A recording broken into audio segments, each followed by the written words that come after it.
He was glad he had a snack bar in his pocket. He looked down at his stomach, which, apparently unsatisfied, growled loudly. He rolled his eyes and ate the snack bar, then shoved the wrapper into his pocket. He took a deep breath, then looked around, taking in his surroundings. Well, there's my luggage. The contents of his luggage still appeared to be secured in the suitcase, as far as he could tell. He breathed a sigh of relief when suddenly a sheet of paper being carried by the wind drew his attention. Several feet away, he noticed a metal briefcase lying open on the ground. The briefcase had apparently suffered damage upon impact, and its locks were disengaged. The metal briefcase, lying opened on the ground just slightly, was letting sheets of paper periodically slip out and get swept up by a low-level breeze.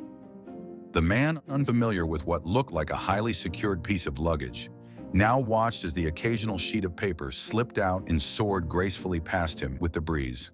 The man began collecting all the sheets of paper he could find, of which there weren't many, and then returned to the briefcase.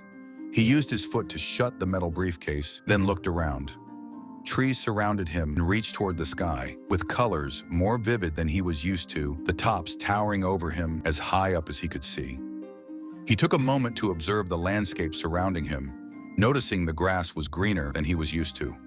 That he'd found himself in some sort of clearing in the woods puzzled him for a moment, but he let it go. He turned to face the tree line. "Hello!" the man shouted into the wooded area. However, nothing aside from the ambiance of the woods seemed to respond to his call. The man waited a moment, then shrugged. He turned his attention back to the briefcase marked "Confidential."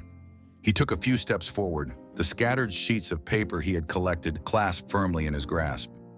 He looked at the briefcase, and with just a hint of a smirk crossing his face, said to himself, "All right, let's see what secrets you hold."